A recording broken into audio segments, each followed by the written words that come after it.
ইতিমধ্যেই গম পাইছে যে মোৰ বদলিৰ নিৰ্দেশ আহিছে গতিকে মই অহাকালি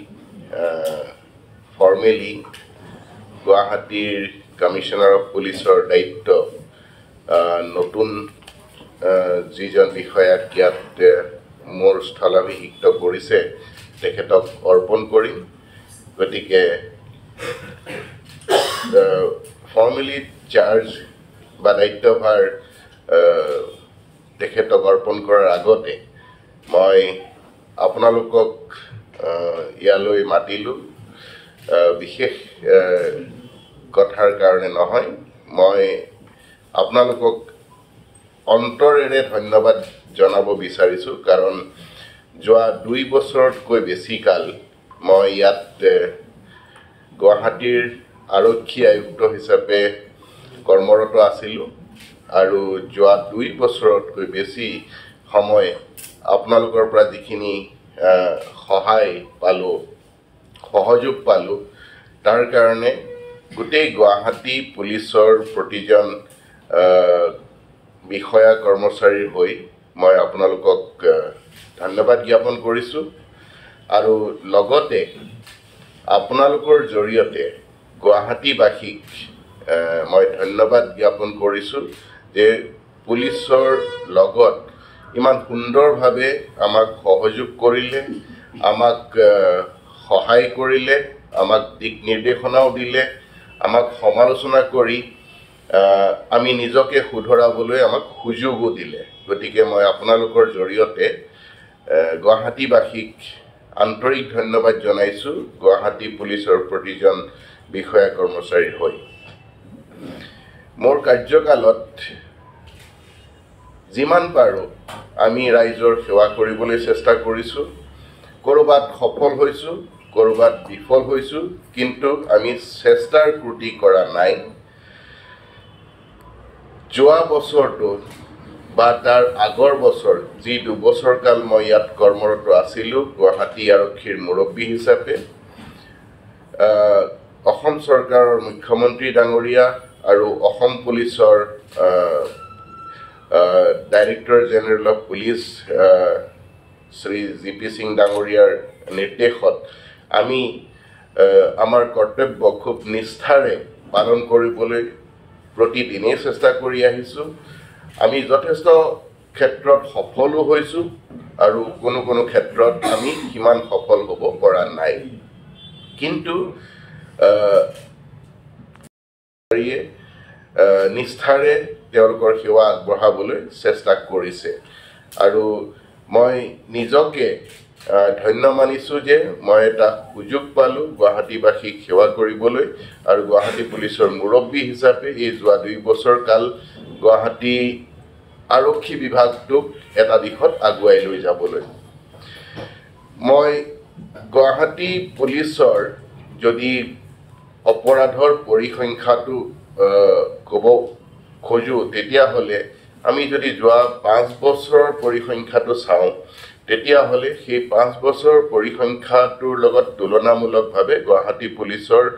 যিখিনি আমাৰ কাম কাজ তাত অলপ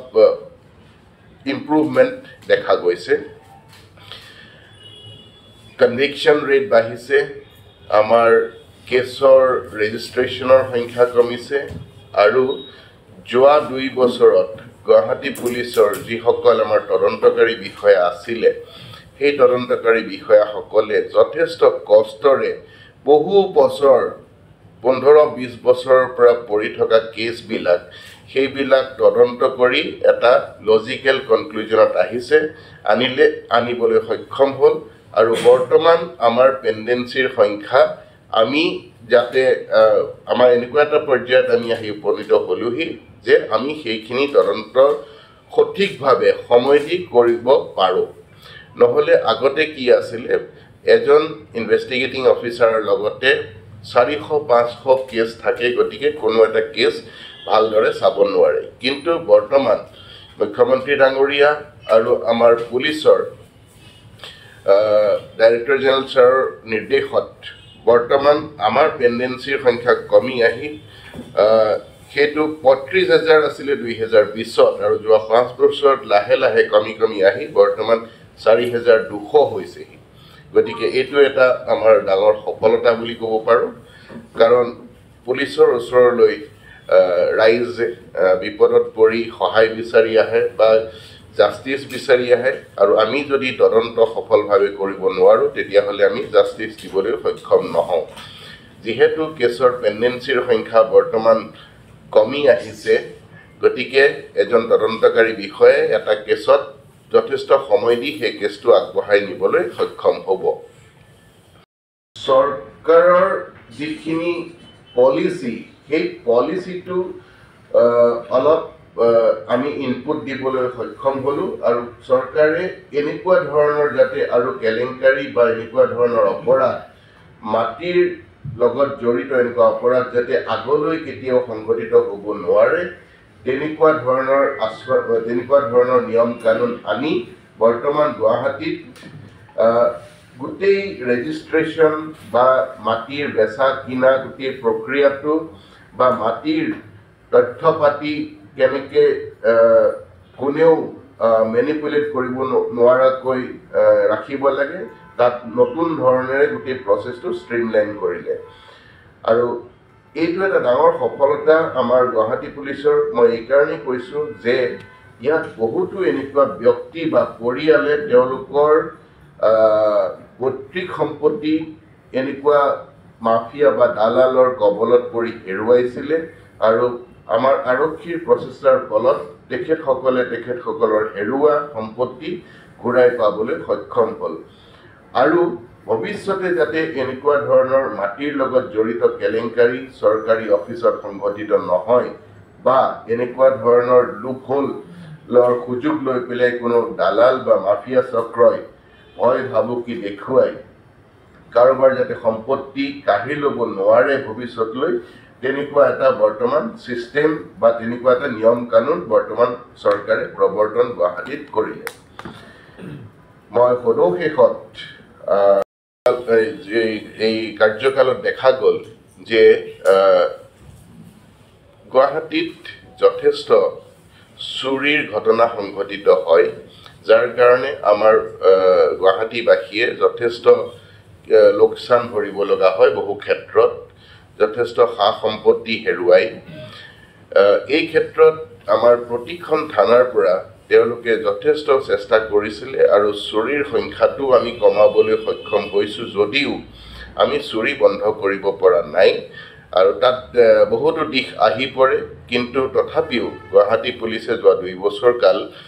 এই চুৰিৰ সংখ্যাটো কমাবলৈ যথেষ্ট চেষ্টা কৰিছে, আৰু তাত আংশিকভাৱে সফল হৈছে। গুৱাহাটীত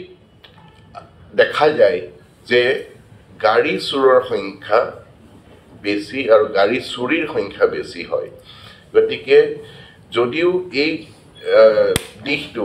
সংবাদ মাধ্যমে বহু ক্ষেত্ৰত কভাৰ নকৰে, কিন্তু আমি এই দিশটোত যথেষ্ট গুৰুত্ব দিছিলোঁ, আৰু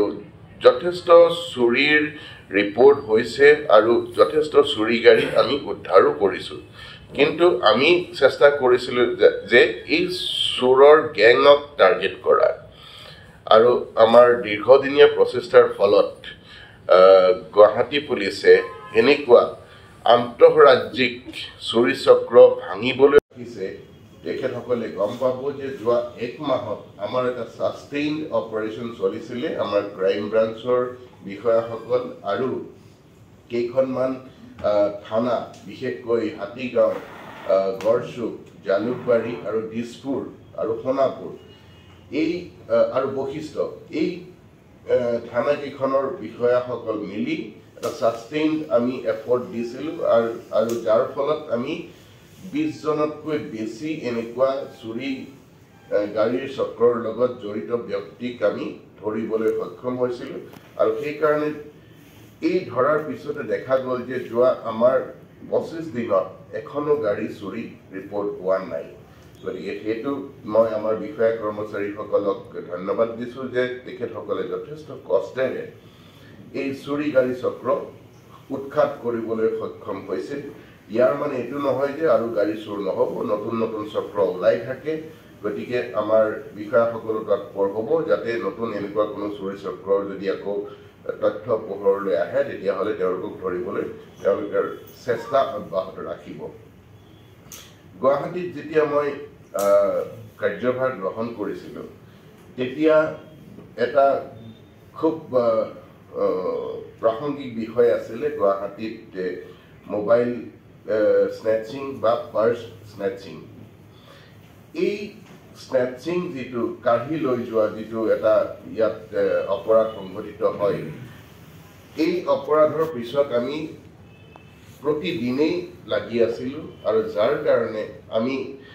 এই ধৰণৰ অপৰাধৰ লগত জড়িত ষ্ট্ৰীট ক্ৰাইমৰ লগত জড়িত বহুতো অপৰাধীক আমি কৰায়ত্ব কৰিবলৈ সক্ষম হৈছোঁ।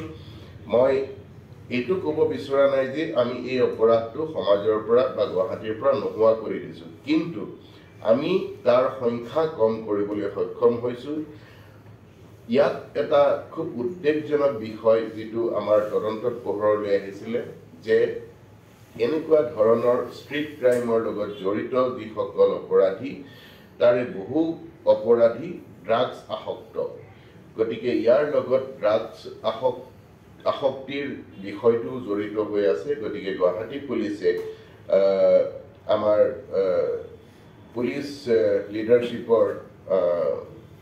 ডাইৰেকশ্যনত আমি ড্ৰাগছৰ বিৰুদ্ধেও প্ৰতিদিনে আমাৰ অভিযান চলাইছিলোঁ। যদিও ডাঙৰ কনচাইনমেণ্ট আমি ধৰিব পৰা নাই, কিন্তু ইয়াত গলিয়ে গলিয়ে যিখিনি ড্ৰাগছ বিক্ৰী হৈ আছিলে তেনেকুৱা বহুতো ড্ৰাগছ পেডলাৰক আমি ধৰিবলৈ সক্ষম হৈছোঁ। এই বিষয়টো যথেষ্ট জটিল, কেইবাটাও দিশ ইয়াত জড়িত হৈ আছে।